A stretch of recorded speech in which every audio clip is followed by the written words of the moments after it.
Well, we're live. This is our first episode. I am your co-host, Prince Johnson. I'm Nickolaus Nielsen. And this is the first episode of Johnson and Nielsen. So we got a topic we're going to talk about here today. Very, very controversial topic sometimes. To say the least. Yes. We want to talk about anime adaptations. Particularly, do we want to go with like the live-action ones in Japan or just America? You know, we're going to start with America. We'll hit a couple of Japanese ones too, but I want to definitely start with America. Fair enough. So the one that probably everybody immediately thought of as soon as he said that was probably Dragonball Evolution. I think of some minds would scatter to other things, but that's the one that I think of. Anyway. Yeah, exactly. In my opinion, Dragonball Evolution itself is not a bad movie. Yes, I know you guys are probably going, "Oh my god," whatever. But I mean, that's what I was thinking. Yeah, but as a Dragon Ball movie, it's pretty awful. Pretty not good. Yeah, it's We see. I'm going to go a step further. Huh. I flat out hate the film. And you and I saw it the same night. Yeah. What was it, 10 years ago? Yeah. Or no, 8 years ago. Yeah. In theaters. In theaters. Paid for it. Yep. Oh man. So yeah, there were a lot of problems with Dragon Ball Evolution. Obviously, the least of which was Goku being Caucasian. That honestly wasn't a big problem. A lot of people like to attack that thing, but Well, when it comes to adaptation, it's all about, the vision of the director, but the writer, the creators. So if they had, if their vision was that, okay, Justin Chatwin is Goku. This is who should be Goku. This is the guy, man. Just trust us. Like, if they had the heart that this is our choice and we promise it's going to be good, then I'll always say, like, okay, look, let's give it a shot, man. Let's listen, let's watch it first, and then we'll make our assumptions. Now, granted, like, I have thought of a live-action Dragon Ball Z film since I was a kid, about 17 years. And I've thought of many different actors, that could play Goku. Caucasian actors, Asian actors. So I don't know. It's up for interpretation. That's what I'm trying to say with that. But the casting on Dragon Ball Evolution for Goku,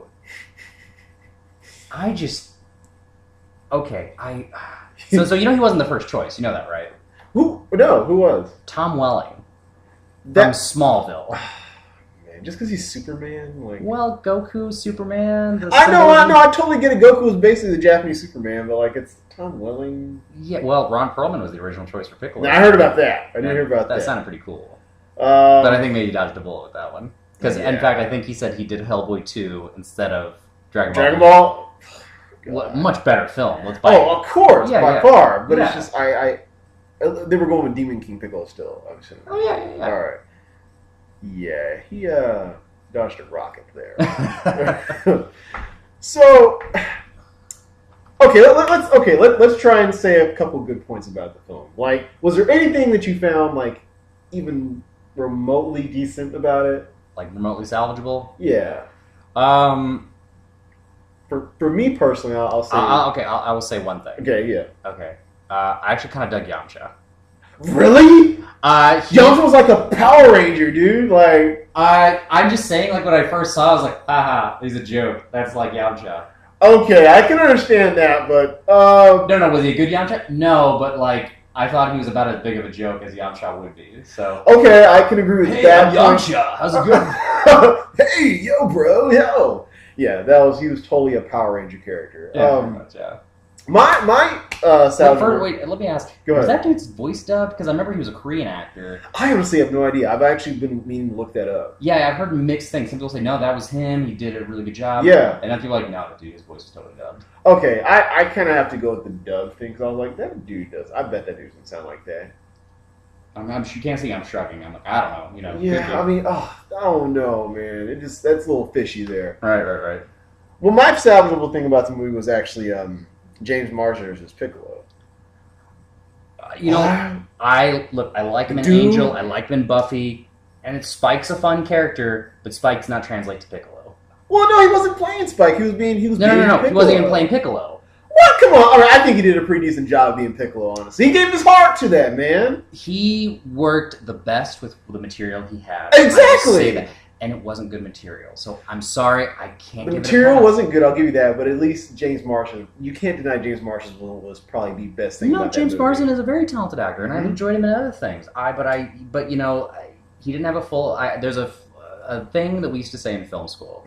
You always want to shoot as much footage. You always want to shoot at the best takes. Get the best takes you can, because you want a full bag of Legos and not a turd to polish when you go to edit. So, in my opinion, James Marsden didn't have a full bag of Legos. He just had a turd to polish.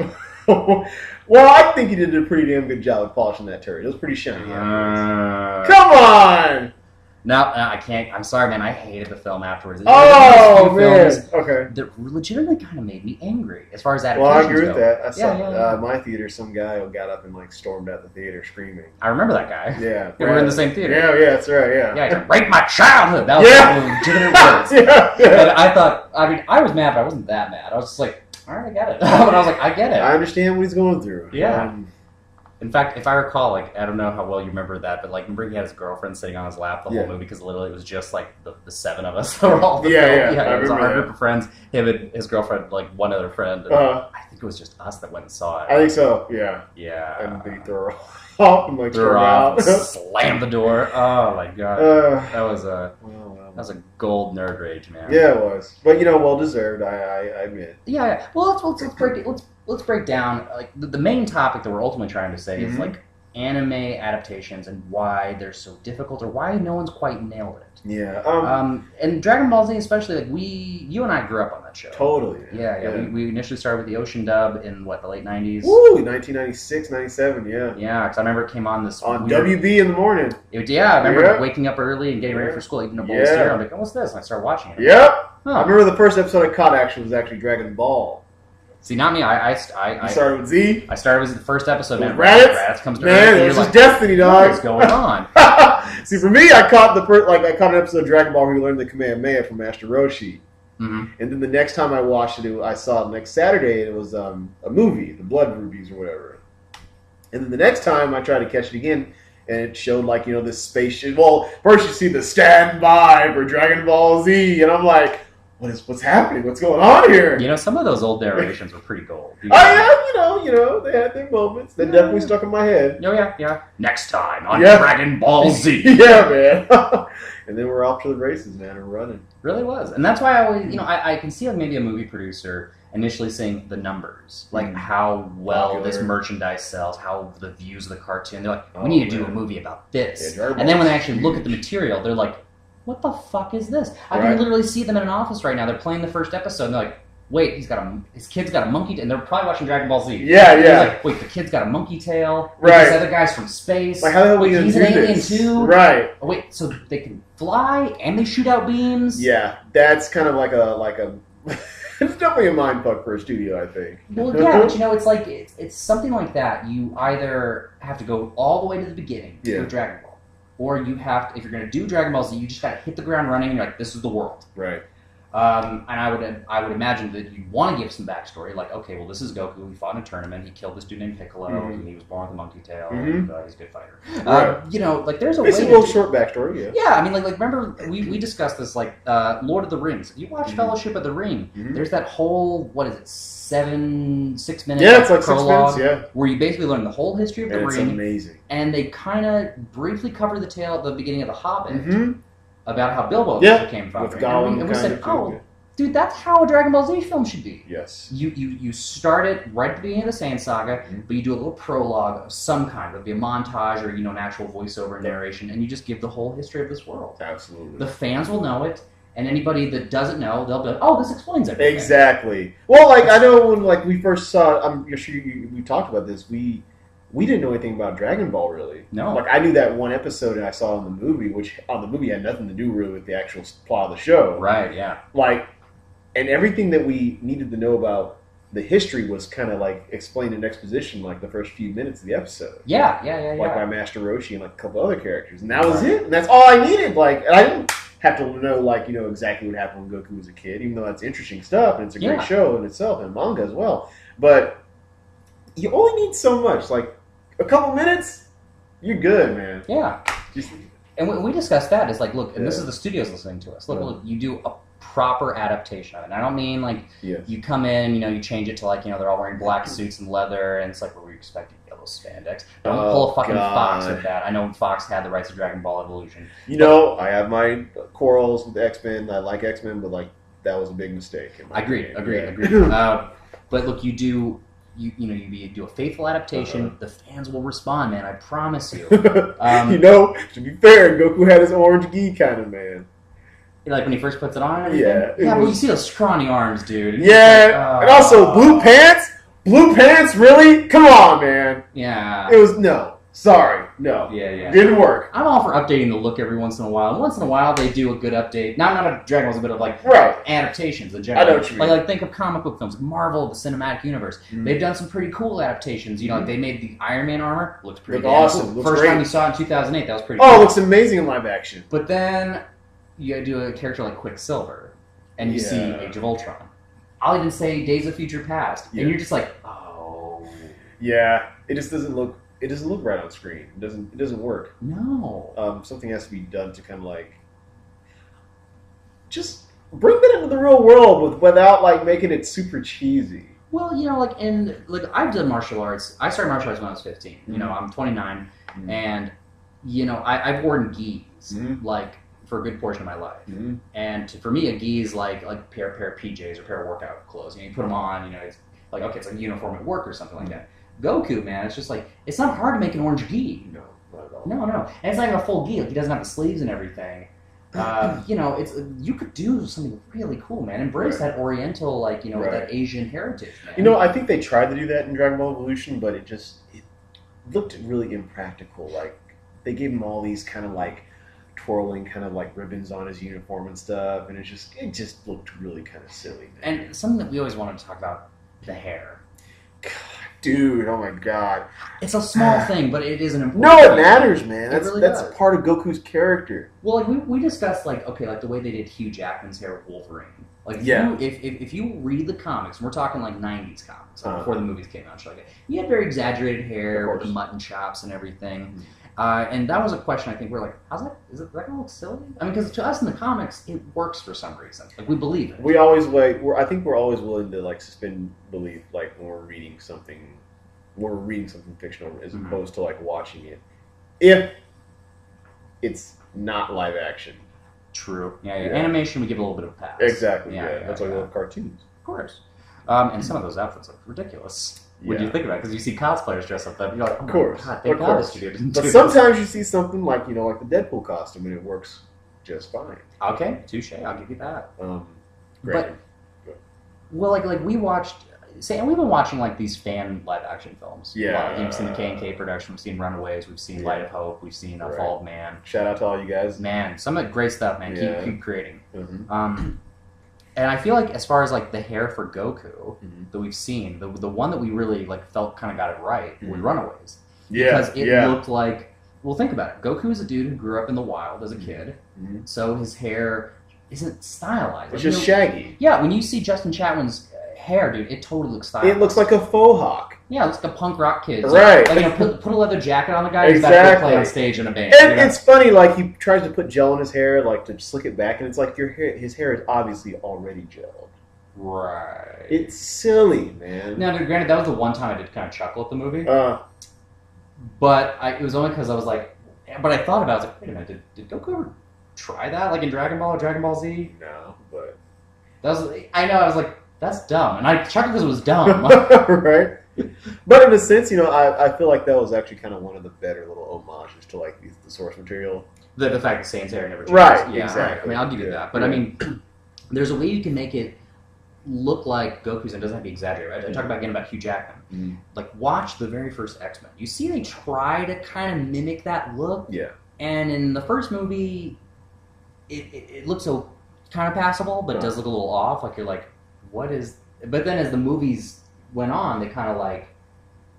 Well, every movie's hair is a little different, A little, yeah, it's very true. I think in the first one it was more like a kind of like a moppish kind of look. Well, yeah, and even if you watch, I think like the second and third one, I think like didn't they try to do that little twirl? They had like the two like spikes. I'll just call them the spikes. Yeah, on the kind of sides. thing. You got to think like just Wolverine's the kind of guy that will spend 10 minutes like combing his hair in the mirror. They tried to make it like it was his natural hair, I think, in the first one. Yeah. But I think fans were probably kind of like, hey, we want the hair, you know? Right. Well, but then in X-Men Origins Wolverine, they did a little more natural thing with him, and I thought it looked a little better. I felt like they made it look more natural, but it also looked stylized too. Do you understand what I mean? It looked a little too pretty. Okay, it did look too pretty, but I liked how it was kind of a step in the right direction. I feel like for a live action film, like for something like Dragon Ball Z, and this whole podcast is just me dedicated to Dragon Ball Z. We'll talk about other anime stuff down the road. I think we just got a lot to say about this one. Yeah, we do. There's a lot. Yeah. I know we're just talking about Goku. We haven't even talked about the other characters yet. Yeah, but Goku's there's a lot to say with yes. Yeah, man. It's just like, the Runaways did something really cool, man, where it's like it looked natural. Like, this is a kid who grew up in the wild, so he doesn't take care of his hair. It doesn't, and it looks very crazy, and but it did look like Goku's kind of. Exactly. I think I remember we're roommates. Like, you saw me, like, I woke up one morning and I had hair. Yeah, your hair shaggy. Yeah, it looked like the character. It did look like Goku. It looked like the kid in Runaways. I looked at you and I said, well, there you go, man. This is how Goku's hair should look. Right. It looks natural. Like, it looks like a dude who just doesn't take care of himself. Yep, exactly. Lives in the wild. And Goku really doesn't. So, yeah, that was a complaint. And then, being that, okay, Dragon Ball Evolution is not an adaptation of Z. It's technically an adaptation of Dragon Ball, which I have my own problems with. Why not the tail? Why put him in why not the tail? Why put him in high school? Like, I have just more questions. Well, what was ridiculous to me is that, like, number one, like you said, they didn't have the tail, but they still tried to introduce Ozaru. Right, and they kind of. Did you feel like they kind of fisted him in at the end? Like, they really tried to shove him in? Yeah, well, number one. They don't set him up. It was so stupid. Why would they make it where Ozaru was like this legendary thing that was like sent to Earth? It's so ridiculous, man. Like the Namex and the Saiyans have no history together. No, not at all, man. The Saiyans obviously know about the Namex. Like Raditz even mentions that. Like, but that's because they've encountered so many different races throughout their like years of like excavating plans for Frieza and whatnot. I wouldn't be surprised if like, because this is like, of course, getting a little bit more history, and maybe there's a fan out there that can correct us. But I would imagine that like the Frieza's whole empire doesn't even attempt to attack the Namex. They kind of leave them alone, but they're aware of them. So I wouldn't be surprised like if in that universe they monitor every planet. They're like, okay, this species lives on this planet, this species lives on this planet. This is kind of what they're about and everything. But they don't quite know everything, because if you remember, like Frieza and everyone else was kind of shocked that Piccolo could even, the Namex could regenerate. Yeah, like I think, because remember Frieza ripped off Nail's arm and he regenerated, and he was just like, oh, I didn't know you could do that, Right. Yeah. Okay. Yeah. So the idea of, and I bring all this up because the idea of in Dragon Ball Evolution that like, I don't know, like something about Piccolo didn't try to like say that I rode on this planet with you, or like, I was going to use you. Yeah, he was like basically trying to say like he was like his master or whatever, kind of. And you're just like, go fuck yourself, man. It was I don't know. It seems like it would have been so much easier just to stick to the source material. Do you know what that feels like? And I like this movie, but I do feel it's a semi mistake. I get thematically why they did it, but I as a fan I kind of hate it. It's the '89 Batman all over again, with making Joker the man who killed Bruce's parents. Okay, like trying to not cop out, but sort of like trying to like connect your villains. Like that there's a deeper relationship. Another movie that does that, and it's not a good movie either, is the Ninja Turtles, where they made April like the owner of the Turtles, like, Michael Bay one. Yeah. Oh yeah. See, it's like stuff like that. It's unnecessary. I think the writers feel like that they're explaining that gives them a little more weight or whatever. Or gives them a little more emotion. But it doesn't. It doesn't. Not at all. She's still like, there's still that 20-year gap of like not ever having a relationship or knowing that they were going to mutate. Exactly. To me, it's just like that's their way to differentiate it from the original. It's you don't have to do that. No, it's just that if it ain't broke, don't fix it. Exactly, man. I totally agree with that. Yeah. But again, I mean, like I feel like when it came with Dragon Ball Evolution, they gave it to a writer who never really watched it. And he admitted that. He's kind of Ben Ramsey, yeah. who wrote a pretty good movie, Michael Jai White, Blood and Bone. I'm going to take your word for it. Okay, you haven't seen it? Okay. No, I haven't seen it. Pretty decent little movie, man. And Michael Jai White, that would have been a perfect choice for Piccolo, in my opinion. Martial arts wise, yes, I will say that. No, look at his and his physicality, yes. No, look at his portrayal as like in Spawn, like '97. He's got that voice, man. Give him that green makeup and those ears. Like, he's got that imposing height and those he's got that furrowed brow, man. He could totally be like. And I love Michael J. White. I think he's I think he's a really great action hero. Man. But okay. I mean, what are you gonna get like Tom Hardy and or Christian Bale? God, no. Or Daniel Day-Lewis to play Piccolo? It's not like that's. I'm just saying like James Marsden does not scream intimidation. Well, okay. I think James Marsden did great as King Piccolo, Demon King Piccolo, the old Piccolo. That's fine. For young Piccolo, I will probably have to agree with you with Michael J. White. I don't know. I mean, I feel like if King Piccolo, I feel like you could have gotten someone with a little more depth if you're going to go that route. Because with Piccolo, he's really driven by revenge, but he's a warrior too. He's imposing, man. He's like fucking he's a badass. Mm-hmm. He's kind of like. You could argue he's kind of the Wolverine of Dragon Ball Z. Some people say Vegeta's the Wolverine of Dragon Ball Z. I think Piccolo's actually more like that. Yeah, I think so. Vegeta's a little bit more like... honestly, he's more like Magneto when he turned good in the comics, if you don't know that. That is actually a good analogy. I never even thought of that. Yeah. Yeah, that is a great analogy. Mm-hmm. But yeah, that's what I'm saying is James Marsden's, look, again, he's good at Spike, but what is Spike if you watch like on Buffy or Angel? It's like he's the smart ass, he's kind of the villain's kind of the good guy, he kind of hops back and forth. Never actually seen that show. Never watched it. No? Highly recommend it. That's what everybody says. Yeah, he's more in Buffy, but then he becomes a main player in like the last season of Angel. Okay. Yeah, he's a good reoccurring character. Okay. Yeah, he's kind of the on again, off again, will they, won't they, is he a bad guy, is he a good guy? Okay, he's the anti-hero. Yeah, he's going to fuck Buffy, but he also hates Angel because Angel also loves Buffy. Okay, all right. Ultimate anti-hero. Okay. Yeah, no, it's good. It's fun writing at times. Okay. And again, he's not a bad actor, and he plays that character very well, and he's played some other stuff that's really good. I mean, I'm just basing him on stuff that I've watched. Okay? Right. Like, I'm sure there's somebody that's going to be like, well, he was in this movie, and he did, that's the reason why they cast him as Piccolo. And I'm like, well, look, he admits that he didn't do a good job. He's apologized for it. He's like, and he's a fan of the show. It's. I think he's more disappointed in the fact that the movie itself disappointed people. Like, he's very aware of that. He wanted to go on and do Z, which I can understand, but if evolution is your jumping off point to get to Z, that's not a good start, man. No, man. Good start.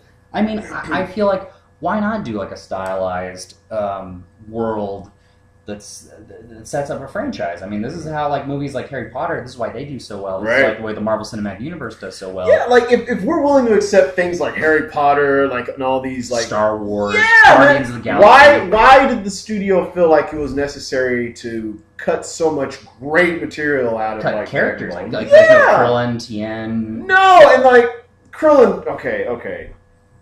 Krillin could have been in like a second movie, but why? If you're going to introduce King Piccolo, why would you hold back Krillin? Well, and I get why Piccolo's got a huge fan base. I mean, but if you're going to go with Dragon Ball, first of all, should be much younger. Yeah. And because there's the whole cast is too old. Yeah, it's a good story, man. As far as like I told you, like if I were a successful filmmaker, I would want to do Dragon Ball Z. I want to do it as a trilogy. First movie would be the Saiyan Saga, second film would be the Frieza Saga, and then the third film I actually cut into a two-parter, and I would do Androids as the first one and the Cells the second one. Yep. And quadrilogy. Yeah. Well, it's a trilogy in my mind, but the last chapter is just so long you have to split. Yep. And that seems to be the popular thing to do is split the last one into two. Yeah. And something like Dragon Ball Z would make total sense. And it would. Yeah. Because the Android Saga is kind of split up in two. Yeah. Now that's what I would do. I would keep it there. And then if you want to, you could either continue it with the Boo Saga. I've told you about it. So for those of you who don't know, I'm a filmmaker. I've made a few web series. I'm in the process of making a martial arts documentary. And I would, I'd love to see a Dragon Ball Z film, like a live action one day. This is how I would pitch it. If they wanted to continue it and do the Boo Saga, I would stay on as a producer, but I don't know if I'd direct it. And I'd probably recommend they should do it as a two-parter as well, because it's just a long story. And then if they want to either go to do GT or Super, I would recommend Super. I'd highly recommend Super. No, God, please. But then I said, but look, you could totally franchise this out, man. Like, you could do prequels. You could turn Dragon Ball into totally another trilogy. Absolutely. And if you want to do spin-off films, you could there's the movies that you call them Dragonball Legends or something, kind of like how they do these spin-off Star Wars movies. Yeah, that take place in between wherever. Yeah. Well, I mean, and we've talked about how some of the films could totally work in timeline-wise. Yes. You just you got to fidge some of the stuff. Broly could work in between the Cell games. Cooler could work probably. Cooler could kind of work. Garlic Jr. not a very popular one, but Dead Zone's actually an underrated movie. You know what actually my favorite Dragon Ball movie is, I think? What's that? I really like movie 6 with Cooler, but my actual favorite is probably The Tree of Might. That was actually the first one I ever watched. Yeah, I think that's the first one that a lot of people watched, actually. Yeah. Besides Dead Zone and World's Strongest, which I've never actually seen World's Strongest. Well, I remember, when I would go visit my dad in Louisiana and Texas during the summers, and he had a satellite, so we watched Cartoon Network. Okay. And that's when I first got introduced to Toonami. Yeah. And then we're watching it, and every day it's it's like my little sister and I were watching it. It was like Dragon Ball Z, Sailor Moon, Gundam Wing, Tenchi Muyo. Oh yeah. And so that was my intro to anime, those 4. And then we went to the video store. We're like, well, let's watch more anime. We want to just get our absorb everything. Yeah. And that's what I found, Tree of Might. I was like, oh, what's this? And I watched. I was like, oh, the movie. A movie. Yeah. A Tree of Might. Right. Title. And then I watched it, and then I was I'll be honest, kind of bored with it. Really? You don't like Tree of Might? No, I like Tree of Might, but when I watched it as a kid, I was like, oh, it's kind of boring. What? I love Tree of Might, man. I saw it on TV because they had a special on one day. Yeah. No, and I watched the uncut version too, and I thought oh wow, it's a little bloody and it's darker. It's kind of cool. Yeah, the animation looked really good. No, the animation did look really good.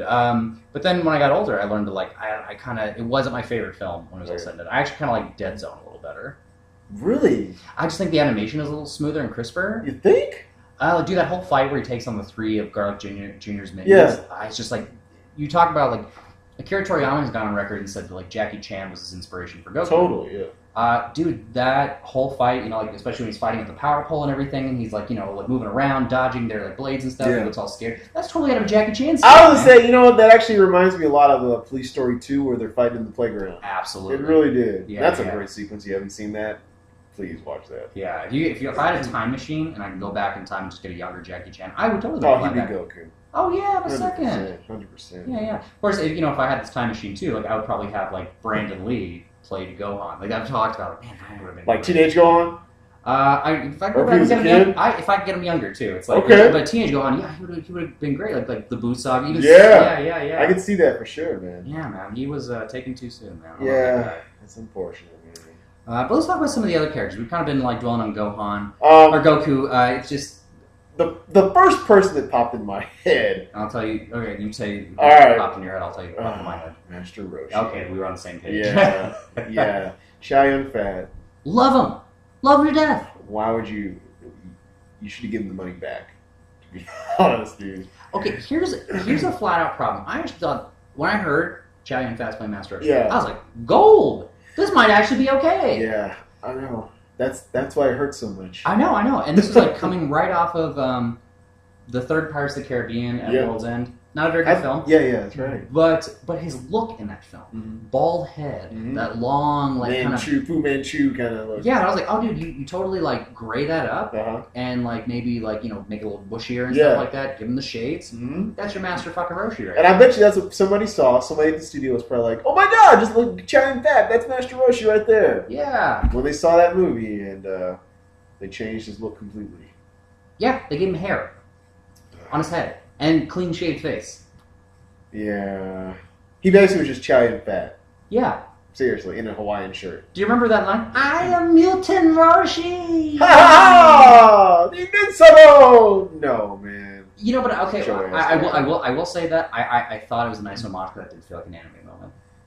You think? Well, especially when he's like, my grandfather's dead. He goes, And it's that did actually feel like an anime character moment. I was like, okay. It's I give little credits here and there. Well, at the time, I was kind of I was just so upset that everything that happened in front of me was making me angry.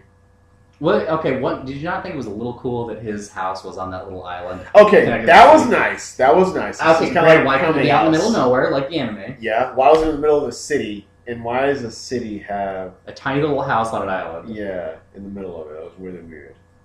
Well, because it's always ambiguous with where Dragon Ball Z takes place. It's not our world. It's obviously an alternate world. Yeah. But it's not is it America? Is it Japan? Or is it this weird hybrid world where because obviously you have animal people and dinosaurs. exist in this world. Yes, which I love. I wish they would have incorporated them. At least, like, slightly, that'd be nice. Have a couple animatronic animals or something. No, totally. Or even CGI. Yeah, that could have worked too. Used well, please. But yeah, Master Roshi just didn't work to me. Good casting choice. They just made all the wrong mistakes with it. Like you said, is that writing, man? The writing was terrible. Well, the writing, and then like what producer said he needs a hair? Or do you think it was the actor? Like maybe you think he? No, I think Chow Yun-fat would have been game to be bald. He was bald in Pirates of the Caribbean. Well, like even with like that short haircut he had, they could easily could have put a bald cap on. Yeah, exactly. Yeah, then that the if he didn't want to grow that out, they could have just put like a prosthetic. No, I really do think that it was all about the studio. Somebody at the studio was like, "Hey, let's make him look different. Let's make him a little younger or something." Right. It's like, oh, it's Chow Yun-fat. Let's make him look like Chow Yun-fat. I kind of wonder, like, halfway if it was because they didn't want to have, like, an old pervert or something in the movie. But that's what the charm of his character. I know, but, like, and they also kind of dialed that down a little bit, too. Yeah, they make one little joke about it where, like, they going through stuff, they find, like, a dirty mag or something. He goes, oh, yeah. sorry. And he does try to, like, when Bulma sits down on her bike in front of him, he kind of puts his hands out in front of her. Mm-hmm. And she sits on him, she's like, move your hands or you'll lose him or something like that. Right, something like Sticks that. a gun in his face. Which, by the way, Bulma... Yeah. Okay, here's the thing. Bulma is a total, like, don't fuck with her, but she's not like, I will shoot you. It'll be more like, Master Roshi, if you don't take your hands off me right now, I will beat you to a blood. Well, actually, you know what? In the Japanese version, she does pull a gun a couple times. Yeah, but there's the way you do that. You know what I mean? Like, she's not like this fucking warrior scientist like the movie traits. No. No. Well, they try to make her a little too badass in the movie. Well, yeah, and I get it. It's all about like the. When I've thought about this. If a Dragon Ball Z movie were to be made, you do the Saiyan saga. Is it going to be accused of being chauvinistic? Because there's no like females fighting. There's no like. Well, I mean, you could argue, hey, look, in the Lord of the Rings films, like you don't really get a woman. You get kind of you get some Liv Tyler. Return of the King. And then you get at the Return of the King, but you get nothing in I will say this: there's lots of strong female characters in Lord of the Rings, and Bulma herself, especially in Dragon Ball, is a strong female character. Well, yeah, I mean, like they're I don't think it was necessarily chauvinistic. I just don't really think it was a organic thought. He like Toriyama's probably going with what his gut was going. Like this is what it should be about these characters. Right. Yeah. And if we did a Dragon Ball Z film, I think there would be a lot of Like Bulma would be there, like helping everybody. Chi-Chi, the emotions you feel between like her baby boy fighting and being taken from her, and then her husband dying. Yeah, that's true. I mean, there's a lot of weight to that. Like there's a lot of good stuff you could do with that. Definitely. And then I've told you, as far as casting, I said I would actually have Chaozu played by a woman, like motion capture that stuff. Like I wouldn't have a child because Chaozu has to be in. But motion, that's a character for motion cap, in my opinion. I hear you. Yeah. I agree with that. Yeah. You want to talk about Yamcha for a second? I mean, like I said, he was the best of a bad scenario. Okay. There's nothing really good to say about him, except it's the actor didn't stand out to me. Obviously, we never saw him in anything afterwards. Even on a podcast by two people like us, Yamcha still gets shafted. I mean, he was Yamcha. He was there. Yeah. Sorry, Yamcha. That's all right, buddy. One day, hopefully. Yeah, okay. Chi-Chi. Chi-Chi was way... Okay, number one, she's in high school. She had the same problems as Goku did in a lot of ways. Okay, first of all, guys, if you're ever going to do another Dragon Ball Z film, don't put them in high school. I don't know why I even have to say that. Yeah, that was pretty ridiculous. Did people... They think we're going to relate to them more? Yeah, we were in college when we saw this. Yeah, a lot of people who grew up on Dragon Ball were like already usually in their mid-20s to early 30s. Yeah. So, I don't know what were they thinking? I don't know. I mean, like, again, Ben Ramsey didn't watch any of it. He just kind of learned their names and like this kind of. I find that really hard to believe that Ben Ramsey had never watched Dragon Ball. I'm sure he did research and probably, dude's a grown-ass man. He did his first writing career in Hollywood. And he's like, I gotta watch a kid's cartoon. And he probably read a little synopsis on Wikipedia. He missed so much gold, man. No, he really did, man. Because there's so much heart to it all. Well, let's talk about Chi-Chi for a second. Chi-Chi just was... Bless her heart. She was just unnecessary in the movie. Like, I felt like she didn't serve any kind of purpose at all. Yeah, like she's like, well, because in Dragon Ball she's like a warrior, right? Mm. Yeah, and she's the daughter of the Ox King. Yep. Who's the Ox King in when he's first introduced? Remind me of that again. Because my history of Dragon Ball isn't as strong. No, his name is the Ox King. Well, no, but like, how is he introduced when you first? He's introduced kind of like as a villain. Really? Yeah. He's not a villain, obviously. Right. But he's like, mistaken for a yeah, he has this really big imposing look, and he has like this helmet of horns on his head. Like not as one does. Yeah, not really like the one you see in like Dragon Ball Z, where he has the glasses and like the the businessman kind of look. Mm-hmm. He looks more like an intimidating guy who lives on a mountain and is like a king of something. Yeah. They just nothing about Chi-Chi worked, man. Like she was the one character I really feel like she was probably the furthest away from like her character. Yeah. Like I felt like honestly, I really feel like they just wanted to cast an attractive young woman. Yeah, no, I get that. For eye candy, that's about it. That was totally for the audience. I don't know. It's just there's just so much wrong with it, man. It's like yeah. Well, because I argue, okay, it's not a good adaptation of the source material. Mm-hmm. Like, okay, well, we want a Dragon Ball Z film. Yeah. Instead, we got an adaptation of Dragon Ball, but it doesn't work as an adaptation of Dragon Ball. No. And it's just not a good film on its own right. Mm-hmm. Even if you forget that it's an adaptation, if I had watched this and I'd never watched single episode of Dragon Ball, I'd be like, this is dumb. Yeah, I have to agree. I would argue somewhat too, though, that it could be the film that got some people into Dragon Ball, like made them more curious. Like, okay, I'm hearing this really sucks. You're kidding me. Some kids, man, you'd be surprised what some kids do like and enjoy. And like I said, I stand by saying that Dragon Ball Evolution is not a bad movie on its own. Oh, I will say that it is bad. I feel like it's passable just because it has some fun elements in it. I give it a failing grade as a film. As a Dragon Ball film, yes. No, as a film on its own, it fails. Okay, all right. That is your opinion. Okay, well, it doesn't work from a writing standpoint. I'm sorry, I'm going to get real emotional about this. Okay, it just doesn't work as far as like how you introduce these characters and the journey they go through, and then especially the film is obviously meant to be a franchise film because they set it up. It's supposed to be this big finale, and like, what budget do you think that movie had? Because I remember hearing reports that it was like $45 million. Okay, I could buy a $45 million, but it's like, wasn't Deadpool like a $50 million? I think Deadpool was like 40, like straight 40. Okay, see that there you go. Deadpool is 40, and Dragon Ball Evolution was that. Mm-hmm. Wasted resources, man. I completely agree, man.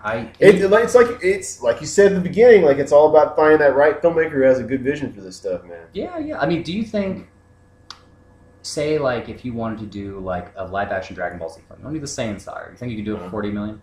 Absolutely. You think? Absolutely. I think you could. 100%. I do too. 100%. Yeah. There's really not much you need to like do or go. Like, there's a lot you can do just with visuals and just with great actors and practical effects. Yeah. And you just get a good like stunt coordinator and a good stunt team. Mm-hmm. People that are passionate about it. Absolutely. It's like I think the main thing is like making the film, like from what I've seen from like just like fan films and stuff too. Mm-hmm. One of the main issues that I have with a lot of fan films is they just don't have the right look. What do you mean by not the right look? Like, they don't look very cinematic.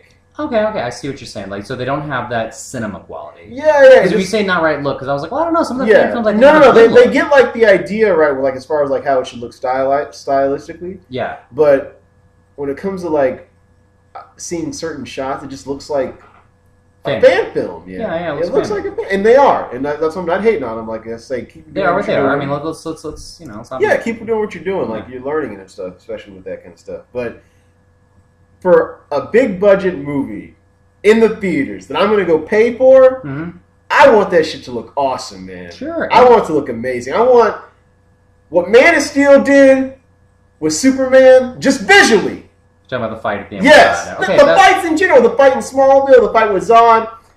That's what I want in Dragon Ball. Dragon Ball could be even better than that, man, because they're shooting fireballs. They got... Whoa. They're not fireballs. It's energy. Okay, energy blast. All right, I got you. Ki blast. Okay, this is the problem that Dragon Ball Evolution had. They were called airbending techniques. Fuck you. I say fireballs, y'all, because like I grew up playing Street Fighter and stuff. So anything that comes out of your hands that's blue or something, that's gonna be a fireball to me. But I understand. I always thought it was energy too with Ryu and Ken. Was it fire? Well, no, it's definitely Ki. Okay. But they just call them in the book. In the instruction manual is always fireball. Oh, okay. Yeah, Well, so there you go. The Hadokens, yeah. Okay. But yeah, Dragon Ball didn't work, man. Dragon Ball Evolution did not work. So, briefly, I want to talk about another movie real quick. Okay. Well, I still got more to talk about Dragon Ball. What do you want to talk about? All right. You didn't see it, though, so I don't know if we can talk about it too much. So, okay, let's talk about it another time. I'll watch it. Okay, all right, yeah. So let's stick to Dragon Y'all Ball. know what I'm probably about to say. Something just came out. Okay. We'll say that for episode 2. Yeah, all right. Let me ask you something, okay? We talk about the fan films, the people that do these live-action Dragon Ball Z films. You know, like guys that do, like, K&K Productions did their thing with saying Frieza Saga. Mm-hmm. There's Dragon Ball Runaways. There's Dragon Ball Light of Hope. Yeah. Fall of Man. And am I missing? I know I'm missing some. We saw one pretty recently that's in production or something. It was you saw the Snake Way where it's like the dude's running. I can't remember the name. I can't think of the name of it. Yeah. That looks pretty good, though. Yeah, hey, if that's a real thing, keep it. Yeah. That looked pretty cool. That was a cinematic kind of like. Now again, we don't know what it entail. Yeah, but just what they showed. Okay, good. But the 4 we've seen, the 4 I listed, Uh-huh. you know, the K&K, Runaways, Light of Hope, and Fall of Man. Mm-hmm. Which did you think was what was the best? Like, what was the one where if they gave those dudes $40 million and they're like, hey, turn this into a full feature, which would you rather see? Let's see, K&K, Fall of Man, and what was the other two? Fall of Man, Light of Hope, and Runaways. Honestly, I think Runaways, that's the one, man. Runaways had a lot of great qualities to me that I just really, really enjoyed. Ultimately, like, there were some parts where I was kind of like, eh. But I feel like just with, like, the look they had, the way they nailed the characters and the way they nailed, like, making that look good in live action, and I still understood who everybody was. Like, even, I feel like if I'd have seen, like, one episode of Dragon Ball and I'd seen Runaways right after, I'd have known who everybody was. Okay. Because they got the look just right. Not exactly like the cartoon, and I don't expect it to be like that. That's not necessary.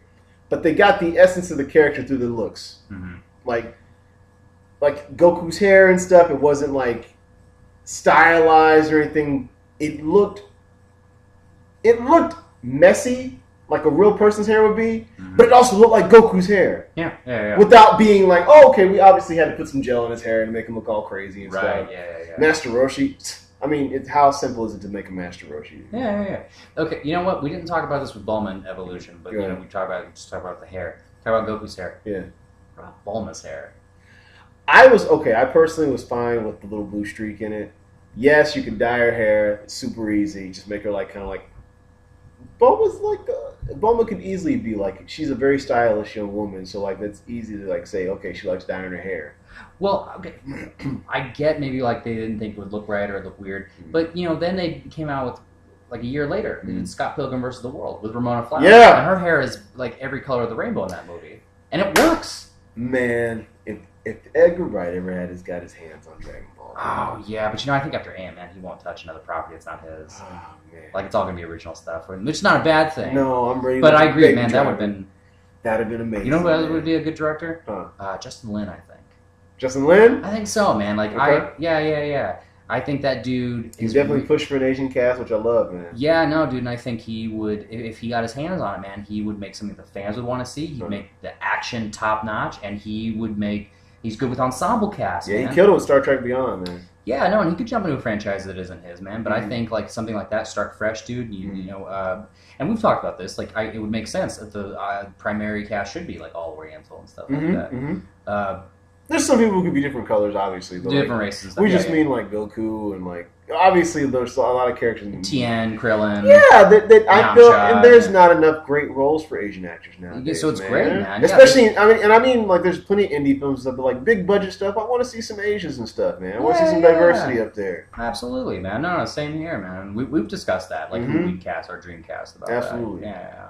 And some are like, well, we don't know who would play this part, but I guarantee you, like, we're out in LA, man. There's someone out here, man, that is like, could be our Goku, could be our Tien or Yamcha. Totally. They're out there right now, man. They're waiting for us to make that movie. That's true, man. Yeah, Justin, I know he's a busy guy, and Edgar Wright, man. Hey, that's why we got to do it, man. Yeah, we're trying, guys. Yeah, we're trying. We're trying to put it together. Yeah. Let's make one film first, Yeah. 2 films first, then we'll try to shoot for the stars. Mm-hmm. Yeah. So we talked about balls here. Let's go back to the fan films. Yes. Because I'll tell you which my favorite is. Okay. You said Runaway's good. I agree with you, and I completely agree with you. Everything you said was absolutely right. Me personally, Okay. uh, I already know. it's gotta be Fallen Man. Okay. Dude, that whole thing with Trunks fighting Cell, dude, that captured what the anime is, but that made it cinematic, dude. They made Cell scary. I know they deviated because it's supposed to be the androids. That's fine. I don't mind that. Yeah. You see the death of all the heroes, like Yeah. Krillin and Tien. That's true. And like him training in the hyperbolic time chamber or the room of spirit and time. There we go. There we go. Yeah. All right. Was visually stunning, man. That was kind of cool. Like the way you see him transform into Super Saiyan and everything. Even I thought it got a little emotional, dude, when he finds that tape recorder at the end and he like plays it and it's his dad talking. And it's Vegeta. Yeah. Even though Vegeta kind of looks. I know it's like it was in Europe they made That's that. fine. Right? Yeah, it was Yeah. European. You can tell, dude. Like you're Of like, course. who is this motherfucker? It's like some Polish looking dude. It's like, Of course. yeah, it's like a Polish Vegeta. You know? Well, I agree with you there. They definitely captured the essence of like, especially. I think Oh, they Trunks' do. character and all Even that. though you don't even see Goku at the very end, when he's stretching, he's like he has all that fish, man. That was so cool. That is Goku. Yes, man. Yeah, dude. Like that, he would be out in the middle of the woods and he'd catch a giant ass fish and just eating a whole fucking table of food by himself. Exactly. And Yeah, he he's just got done training, probably. Oh yeah, and like stretching his muscles. And Yep. like fucking like he walks up, dude. And he sees him. He's like Goku. Yep. And like that's how it ends. It's like, Mhm. oh, like to me, dude. You And want more? well, yeah, because like, look, as a filmmaker, the Android and Cell saga, I kind of consider it one story because it is one story. It is. It's my favorite, man. It really is. There's so much weight. There's so much depth. There's so much at stake. And the characters, man, they introduced some of the best characters in that saga. Agreed. All the androids are fantastic. 17 and 18 are some of my favorites. I love Okay. them. They have a great look and a great presence. Yeah. Cell is such an evil character. Yeah. Because he's the Perfect. amalgamation of everything they fought before, plus he's something Yes. And them. Yeah, that's exactly. Yeah. Yeah. Like if you did that as a trilogy of films, you got first time they're fighting the Saiyans, second time they're fighting Frieza, Yep. and then in part 3, part 1, Yeah. they're fighting these androids. 4, it's all of those plus them, And one enemy. one person. Yep. It's just And it's the ascension of the character we've been following the whole time. We've been waiting for him to kick some ass, and he finally does. And what's his name? Gohan! And he gets shafted later on. Well, but he had his moment. That's why I did it there. It's like Yeah. it's a torch, man. It really is. Yeah. And when you think about it, if you went from Saiyan to like the end of Cell, it really is. You see, like in the Cell saga, the Saiyan saga, you see Gohan.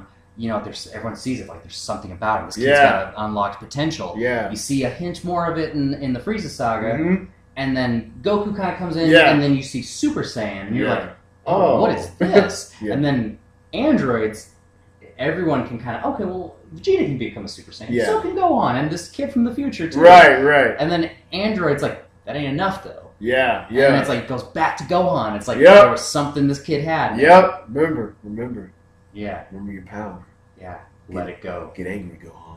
Let it go. You get angry. No one can defeat you. No one at all. Gohan. Let it go. Oh, man. Yeah. All right. Like, cinematically, man, just... Yeah. it has the potential, man. There's so much It emotion and heart, man. It does, man. Yeah. And I love because it's such a great arc. What's this? Oh. It's such a great arc for so many. Man, every character in Dragon Ball, dude,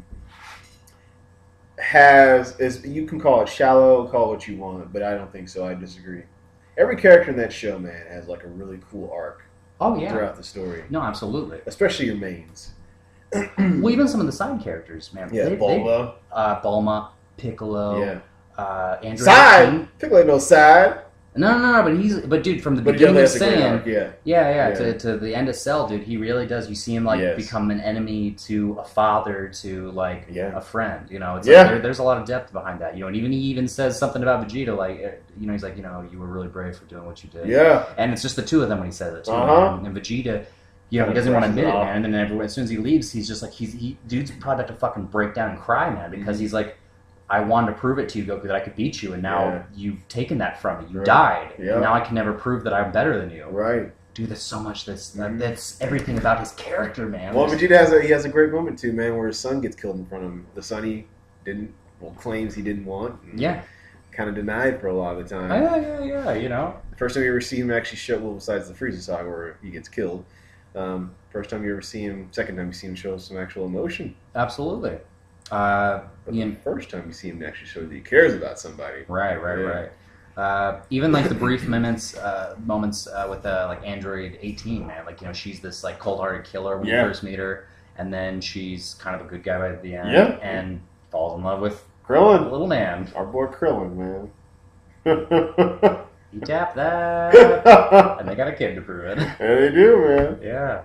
Oh, Krillin. There's a great joke in Team 4-Star they do where she's like, she's thinking it. She goes, "If we survive this, I'm gonna rock his 4-foot world." Oh my god! Wow. I'm like, get it, Krillin.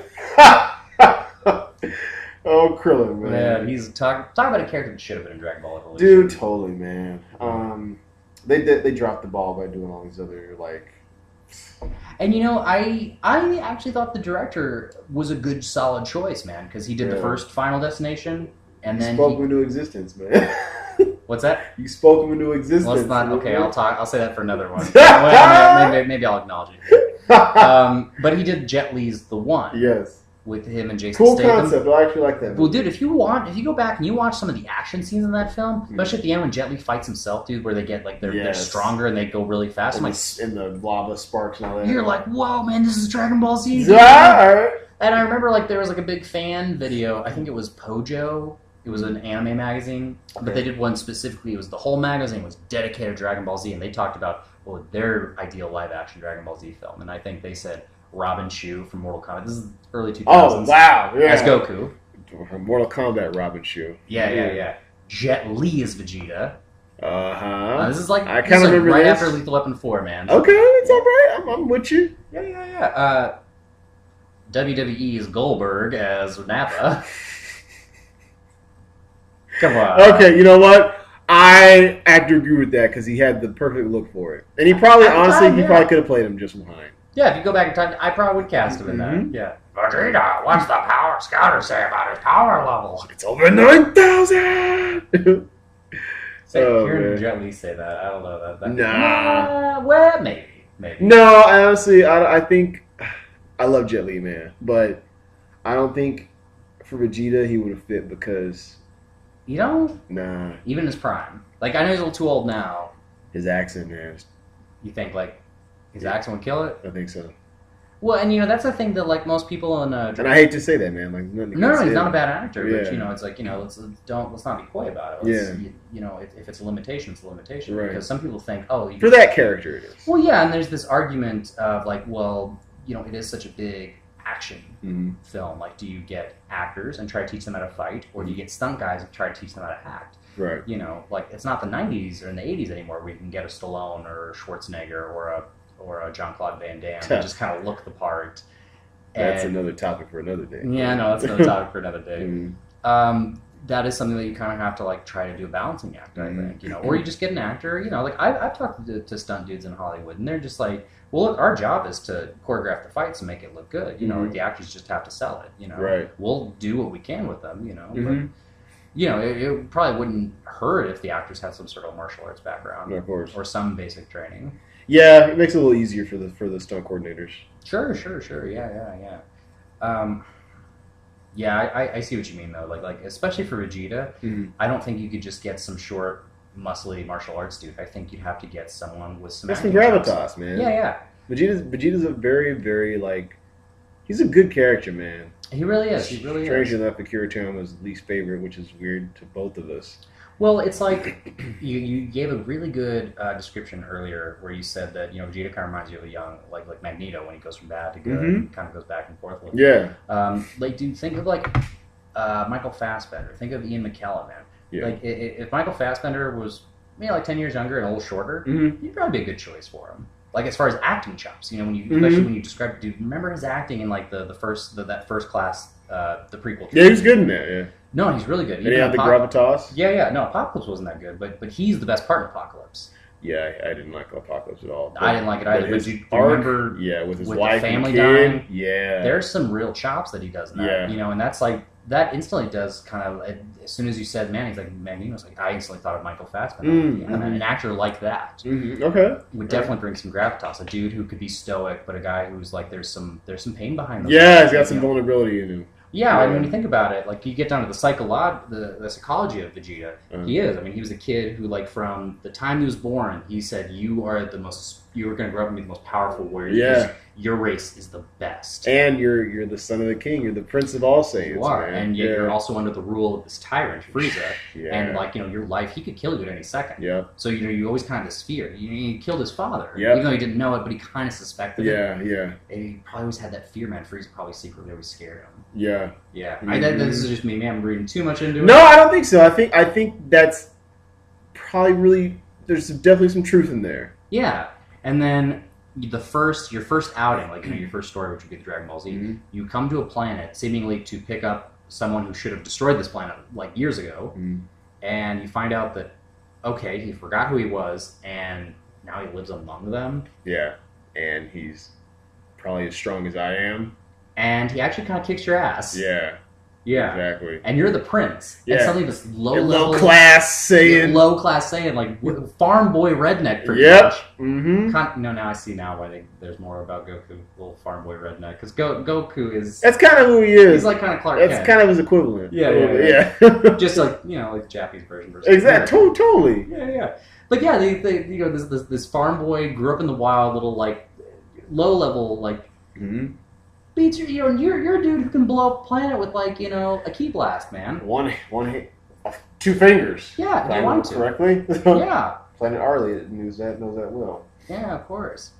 And I love how they always threaten to blow up planets. Like, dude, you guys been talking about this since like early Dragon Ball Z. Is it that impressive anymore? 5 episodes later. Yeah. Is it even that impressive anymore that you can blow up a planet? Honestly, no. Krillin could blow up the planet if he wanted to. Probably, yeah. Krillin should be at least as strong as Vegeta is in the very first part of the Saiyan saga. I think he is. Yeah.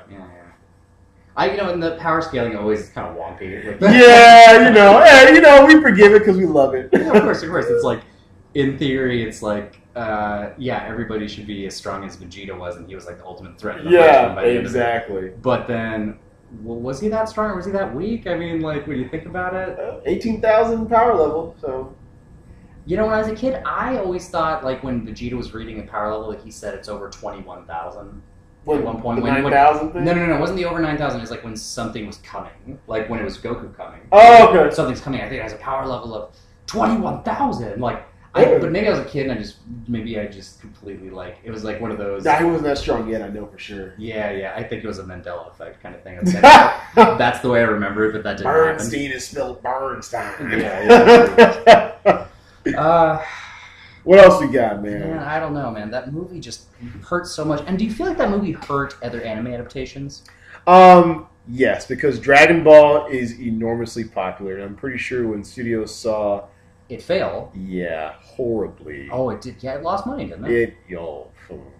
Well, to be fair, like it had the budget cut because let's give it a little history. Like, when was that movie first announced? It was like announced in like 2000, 2001 that Fox had acquired the rights. You know what? I don't think it actually lost money. I think it actually made all its money back. It just broke even, probably. Yeah, but it was like barely over, man. Yeah. I'm sure they were expecting Dragon Ball to be like, oh my god, we're gonna make enough money to make 6 of these in a row. Well, yeah, and it's like, look, we'll do the first one real cheap, just like we did the first X-Men. Right. But the difference with that is that Bryan Singer is a fan and he's just a talented filmmaker. Like, you put him up against a corner, he'll bring creativity. And James Wong is talented also, but he just... I don't think he loved the material, man. I really don't think he was a big fan. Probably not. But it also goes. It's not just his fault. It's also kind of like we talked about before. It's that writing too, man.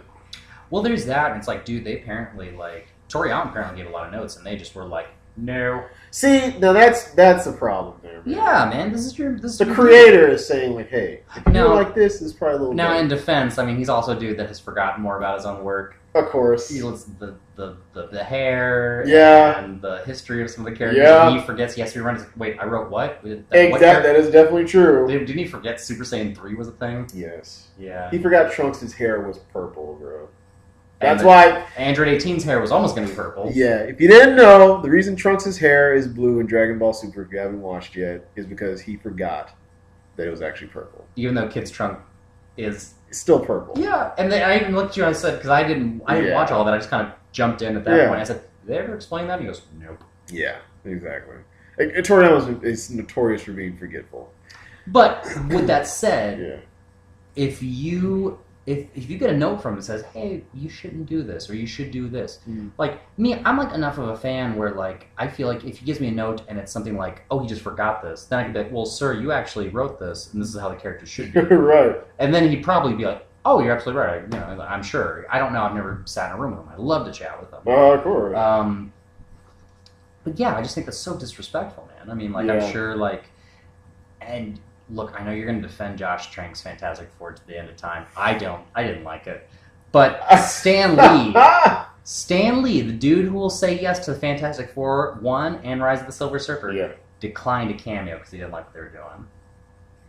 Okay. Now that might... Okay. That could be because of Josh Trank. Could be because of Simon Kinberg. Could be because of a bunch of elements that weren't coming together. That film was a clusterfuck from hell. Always give Stan a cameo, and he'll generally say yes to most things. Yeah, he said yes to Spider-Man 3. Yeah. Okay, all right, that was a pretty hard hit there. No, I'm stating facts. Yeah. Fantastic Four had the potential to be a great movie. I guess in theory, so did Dragon Ball Evolution. If you Okay. would, go back to like the script. Okay. But I think the ultimate downfall, and we'll make this quick, the ultimate downfall of that was just that the elements didn't come together, man. And by elements, I mean all the people that had some type of say on the set. Are we talking about Dragon Ball Evolution or the Fantastic Four? Fantastic We're talking Four. about both. Right? Fantastic Four, but you could be honest. You could totally. This could be both too. But I feel like with Evolution, I feel like everybody was kind of on the same page except for Toriyama, which is a big problem in itself. Well, I would even think James Marsters kind of was like, this doesn't feel right. Yeah. Yeah. Shout out to him because he gave his all still. But hey, you know what? You tried, man. Yeah, it's just. I still think you're a good actor. Yeah, totally. You're just not my Nickolaus. When movies, the problem with a lot of movies like this, especially like we're talking anime adaptations, and adaptations in general, to be honest, especially of comic book source material or cartoons, anything like that. When you have a bunch of different heads talking, too many chiefs, man, like too many cooks. Yeah. That's when it becomes a problem because everybody's gonna like try to put their 2 cents in about something. So you have to try to find a way to not necessarily make everybody happy, but serve the story you're trying to tell. Yeah. What's the best way to serve that story? What we saw with Dragon Ball Evolution, that is a perfect example of how not to serve the story. I feel like that was a filmmaker and a writer possibly not doing the research, but number one, they were just trying to please the studio. Yeah, and of course, studios don't always know what they have. No, exactly. No. I mean, like the first X-Men What film. shocks me because Fox should definitely know what they had there. Well, I mean, dude, they had the rights for years to Dragon Ball. Oh yeah, they sat on them for like 8 or 9 years. Yeah, I remember remember the poster that came out like in 2002. The one that said all they need is 7 in the universe. Yeah, that's why I was always disappointed because I said, but wait, that poster was always Dragon Ball Z. Right. It was going to be the Saiyan Saga. And that would have been such a cool idea. And that poster, dude, would have been cool. I don't think it was. Yeah, it was kind of cool. And we never got a confirmation if it was a real poster or not. No. But you know what? I always was wondering maybe if it was a working poster within the studio. Possibly. Yeah. Possibly. That's why it looked a little fan made, but like but within the studios. If you notice the font in Dragon Ball Evolution. Yeah. And I think I think it's the original poster, but the font they use for that is the same font they used on the Dragon Ball Z poster. So it might be real. The code, Prince. It might be real, man. Yeah. I think so. So I've got a confession to make. Yeah. To everybody. I feel like I'm partially responsible for Dragon Ball Evolution.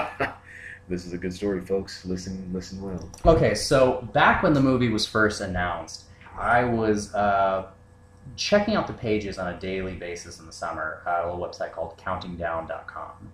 I don't know if the website's still up and running, but it was a website where basically it was about movie news, and it was about like when the movie had a release date, and like, you know, it was actually at a counter, like the days, like the movie is going to be out in 1 year, 6 months, 3 hours, and 2 seconds, you know, like that kind of thing. Like a hit counter. Yeah, but they had message boards and everything.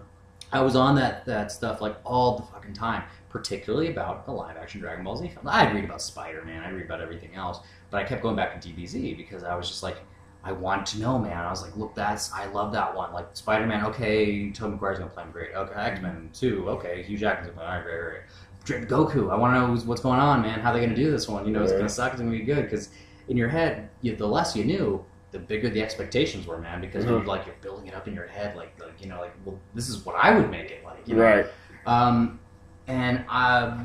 There's a guy on there. I went by the name SSJ Trunks 07, I think that was my handle, which I think was my email for a long time, was SSJ Trunks 07 at Hotmail or something. Okay. I know, it's such a nerdy. Yeah, it's all good. That was up until I was like 14, I think. I switched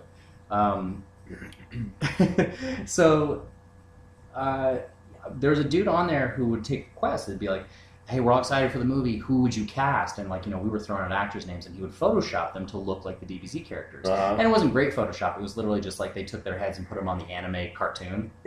But in kind of a funny mock way, like one person suggested Tom Cruise. This is 2000. Okay, this is before the whole Scientology stuff, before he went crazy. This is like Mission Impossible 2. As Goku. Yeah. And so they took the poster, I think, from Minority Report, that they gave him the orange gi and the Super Saiyan hair. And it actually kind of looked pretty cool. I'm not going to lie. And like, you know, for a second you're like, well, hold on, Tom Cruise could work, maybe. You know, 'cause, you know, it was 2000, folks. It was 2000. A popular one on there that the dude who was always making the requests, he pitched this one. This was 2001. Tim Roth as Vegeta. He used to say, look at his performance in the Planet of the Apes remake. Not a very good movie. Interesting. He's pretty good, but he could totally rock Vegeta. And I actually, as I got older, I was like, Tim Roth would be a very good Vegeta. Interesting. Yeah. Interesting choice. Right? Like at the time, like, you know, young Tim Roth. Yeah, he was pretty young there, man. Yeah, and he kind of had the Widow's Peak rocking and shit in real life. Like, you know, you could probably see. And he had the kind of gravitas and the kind of like. It wasn't a very tall dude. He would play like the cocky attitude and stuff. Yeah. And of course, they were talking about like Billy Zane as Tien. That's a weird choice. I know. There was, you know, people who would suggest like a Jet Li as Vegeta and a Jackie Chan as a Goku. But even then, they were already rocking their 40s. Yeah, I was going to say, they were in their 40s, man. Yeah. So no, if this had been made in like the late 80s, early 90s, that possibly would have worked. But like, they were already kind of getting up there. And now they're in their 60s, man. Yeah. Well, Jet's in his 50s, but he's not doing too well health-wise. Yeah, that's a different topic. Yeah. Like I always suggest that I've been saying it since day one. Michael Jai White as Piccolo. I know you're not crazy about that. No, I like Michael Jai White. It's just I just feel like there's probably a better actor out there who's also a good martial artist. That's fair. And who's African American or black. Well, you know, I mean, like we talked about this. Like I've always envisioned that whoever should play Piccolo should be an African American. I just think like I don't know why, because I always envisioned Michael Jai White. So then I was like. So, like, when I saw a white guy play Piccolo, I was like, this doesn't feel right. Does that make sense? Yes, it does. Yeah. It does, man. Yeah, because it's like... Well, I feel like Namek's kind of like... There's some symbolism. Yeah, man, come on. The people were enslaved. Being tortured. Yeah, it just... And yes, every race was enslaved at one point. No, yes, you're right. I get it. You're absolutely right. But just... I come from Danes. We're Vikings. We're enslaving. Right? Oh, it's terrible. I'm sorry. I'm so sorry. My apologies to everybody. But you know what I mean? It just felt like... Piccolo was a brother, man. I think so too, man. He had this coolness, he had this badassness about him and shit like that. You know, it's like, yeah, and that's what I always envisioned. Like, I always envisioned Michael Jai White because Michael Jai White has a great presence. Plus, like, I go back to like the '97 Spawn. Not the best adaptation of that character, but his acting in that movie, man. You give him the green prosthetics in the ears, man. You know, he's like Goku. You know, he's got that voice, man. I just feel like he's got that, like, you give that frown, that brow. It's just like, you know. He could definitely be a force to be reckoned with. He's like a dude, and you know, would be heroic and give his life at the end. Yeah. And like, you know, but he'll go toe to toe with a dude that could like outclasses him in every way, but he'll still go toe to toe with him. Man. Right. Like, Android Like, 17. Well, the Frieza saga, man. Yeah, dude. Like when he goes up against second form Frieza, that's a badass fight, man. Up until Frieza transforms to his third form. Yeah. So he held his own. Yeah. But you know when Frieza's like fucking big and strong and like kicking, like stabs Krillin. Yeah. Like, everyone's scared of him, and then Piccolo shows up, and he's just like, I got this. Yeah. Come on, I can totally see Michael Jai White just taking off the fucking cape and everything, and just being like, okay, all right, you got me a little excited. You got me a little turned around over here. Okay.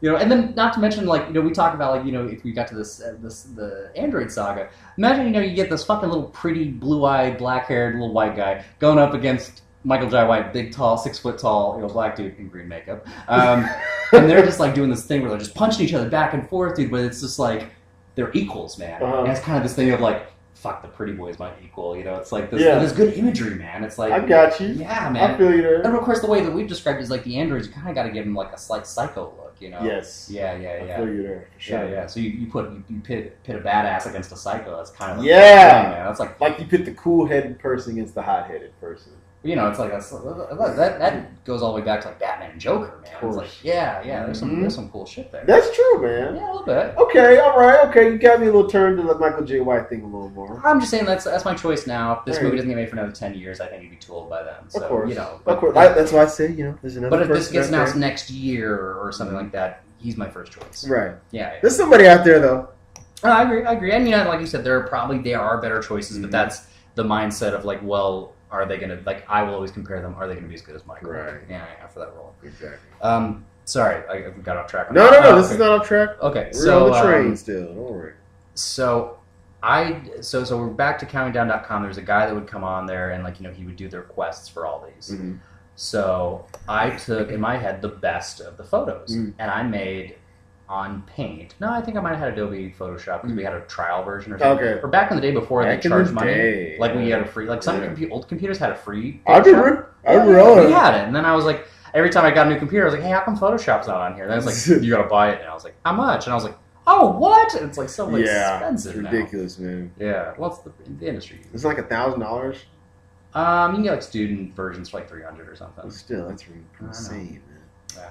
So I took a mock poster and I think it was like Tom Cruise as Goku, Billy Zane as Tien, Tim Roth as Vegeta, Jack Black as Yajirobe. That's who, when I first saw him, I was like, looks like that guy from Shallow Hell. So yeah, and it kind of works. Ben Affleck as Yajirobe. Ben Affleck? Yeah. Is Yajirobe? This is before Daredevil. This is like Dogma. Ben Affleck. Batman Ben Affleck is Yajirobe. This is like 2000, 2001, okay? This is like Jay and Silent Bob Strike Back, Ben Affleck. I don't even think... I would have said... I think I'd watch it. I would have said Kevin Smith before I said Ben Affleck. As Yajirobe? Yeah! That's who the dudes wrote, because at the time he was a side actor. He wasn't quite a leading man. Even though he'd done some leading man stuff, they didn't at the time view Ben Affleck. Damn! Yajirobe, though? The poster exists. I can show you a copy, but let me finish the story. Yeah, okay, that is ridiculous. And I didn't make it. I just put it because it was the only person they put up there as Yajirobe at the time. Okay.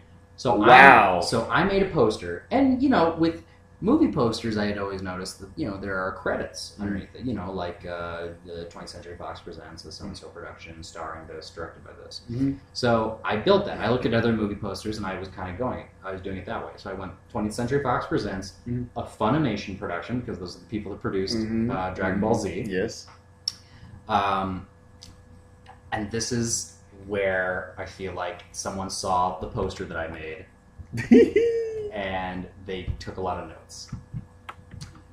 Tom Cruise is Goku. I've said that already.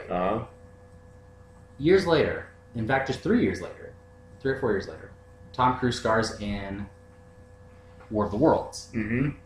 Who plays his son in that movie?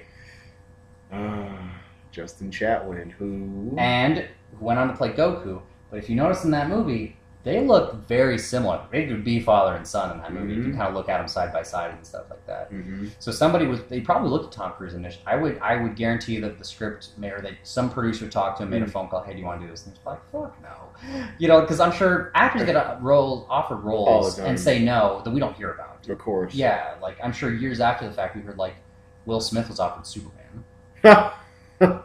Neo, all that. Yeah. That's right. So they probably said no, and then somebody's watching War of the Worlds like, hey, this kid is younger and he looks like Tom Cruise. I'm like, oh, let's just get him. God. But in addition to that, it goes a step further. Bastard. So yeah, I know. Hold on. So we go to all, we go do the cast, like I said.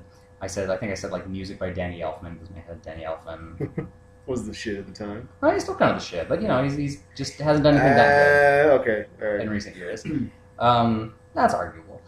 I don't want to trash him. Terminator Salvation, just all I'm saying. Age of Ultron, that whole haunting theme with Is I. I've got no strings to hold me. That's kind of haunting. Yeah. Okay. I wrote written by Akira Toriyama. Okay. Like, we'll let him write the script. Of course. Created it. Of course. Directed by James Wan. I wrote it as a kid because I had just seen Jet Li's The One, and I thought, I think he should do it.